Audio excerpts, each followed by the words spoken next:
आप एक नया डॉक्यूमेंट बनाने के लिए और बाद में उसके उपयोग के लिए उसे अपने कंप्यूटर में सेव कर सकते हैं।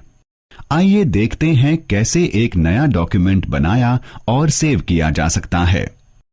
एक नया डॉक्यूमेंट बनाने और उसे सेव करने के लिए स्टार्ट बटन पर क्लिक करें। सभी प्रोग्राम्स की ओर माउस को केंद्रित करें। माउस को ऑल प्रोग्राम्स पर ले जाएं। माइक्रोसॉफ्ट ऑफिस वर्ड 2007 पर क्लिक करें।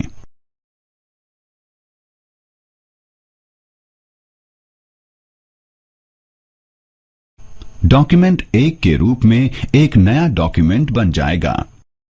ऑफिस बटन पर क्लिक करें और सेव चुनें। डायलॉग बॉक्स में सेव एज दिखेगा। जिस स्थान और फोल्डर में आप डॉक्यूमेंट को सेव करना चाहते हैं उसे चुनें।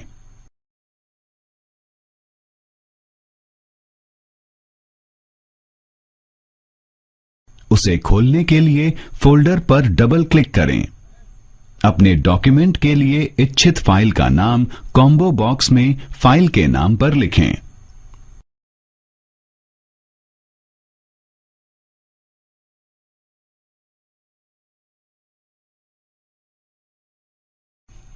ड्रॉप डाउन मेन्यू के प्रकार के रूप में सेव एज डॉक्यूमेंट के प्रकार का चयन करें। डिफॉल्ट रूप से यह वर्ड डॉक्यूमेंट के रूप में स्थापित हो जाएगा। डॉक्यूमेंट को सेव करने के लिए क्लिक करें, सेव और डायलॉग बॉक्स में सेव एज बंद करें। संक्षेप में, चलिए नए डॉक्यूमेंट बनाने और सेव करने के लिए नीचे दिए गए चरणों को देखते हैं। चरण 1, स्टार्ट बटन पर क्लिक करें। चरण 2, ऑल प्रोग्राम्स की ओर माउस लेकर जाएं। चरण 3, माइक्रोसॉफ्ट ऑफिस पर क्लिक करें। चरण 4, माइक्रोसॉफ्ट ऑफिस वर्ड 2007 पर क्लिक करें। चरण 5, ऑफिस बटन पर क्लिक करें और सेव चुनें। चरण 6, स्थान और फोल्डर चुनें। चरण 7, फाइल का नाम कॉम्बो बॉक्स की फाइल के नाम पर लिखें। चरण 8, ड्रॉप डाउन सूची के प्रकारों में से सेव डॉक्यूमेंट के प्रकार का चयन करें। चरण 9, सेव पर क्लिक करें। हम क्या करते हैं जब हमें जटिल जानकारी को व्यवस्थित करने की जरूरत होती है? हाँ, हम इस जानकारी को संभालने के लिए टेबल्स का उपयोग करते हैं। टेबल्स हमें विभिन्न प्रकार के डॉक्यूमेंट्स को संभालने में मदद करता है, जैसे फॉर्म, स्क्रिप्ट और रिपोर्ट्स। टेबल्स रो और कॉलम से मिलकर बना है। रो आड़ी लाइंस हैं, कॉलम खड़ी लाइंस हैं, और जब ये लाइनें एक दूसरे को काटती हैं तो सेल बनता है जिसमें हम डेटा और जानकारी रख सकते हैं। चलिए जानते हैं कि एमएस वर्ड में एक टेबल कैसे बनाएं या चित्रित करें। एक टेबल बनाने के लिए आप जहां टेबल बनाना चाहते हैं वहां सम्मिलन पॉइंट पर कर्सर रखें। रिबन के इंसर्ट मेन्यू पर क्लिक करें। ड्रॉप डाउन मेन्यू के विकल्पों में से इंसर्ट टेबल का चयन करें। इंसर्ट टेबल डायलॉग बॉक्स प्रकट होगा।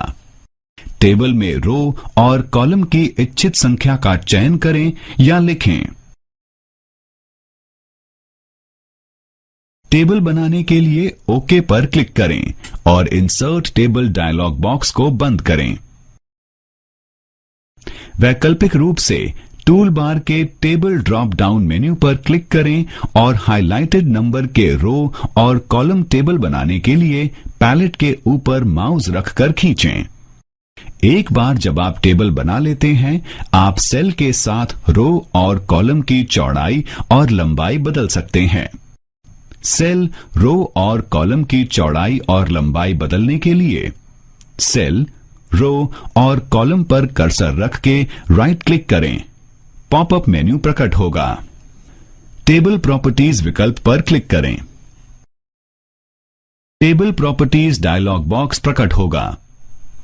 टेबल टैब टेबल के आकार को सेट करने या टेक्स्ट को टेबल के लिए अलाइन करने के लिए विभिन्न प्रकार के विकल्प प्रदान करता है। बॉर्डर्स और शेडिंग पर क्लिक करें। बटन बॉर्डर्स और शेडिंग डायलॉग बॉक्स प्रदर्शित होगा। ये आपको टेबल और पेज में बॉर्डर सेट करने में मदद करता है। बॉर्डर्स और शेडिंग डायलॉग बॉक्स में शेडिंग टैब आपको टेबल्स को कलर करने की अनुमति देता है। टेबल प्रॉपर्टीज डायलॉग बॉक्स की रो टैब आपको चयनित रो की ऊंचाई सेट करने की अनुमति देती है। टेबल प्रॉपर्टीज डायलॉग बॉक्स की कॉलम टैब आपको चयनित कॉलम की चौड़ाई सेट करने की अनुमति देती है। सेल टैब आपको सेल की चौड़ाई सेट करने में मदद करता है। अपनी जरूरत के अनुसार आप भी टेबल में रो और कॉलम को डिलीट या इंसर्ट कर सकते हो। रो और कॉलम इंसर्ट करने के लिए जहां आप रो और कॉलम को इंसर्ट करना चाहते हैं, रो और कॉलम के उस स्थान पर कर्सर रखें। शॉर्टकट मेन्यू का उपयोग करने के लिए राइट क्लिक करें। माउस को इंसर्ट विकल्प पर ले जाएं। प्रदर्शित सूची से रो, कॉलम और सेट को इंसर्ट करने के लिए विकल्पों में से एक का चयन करें।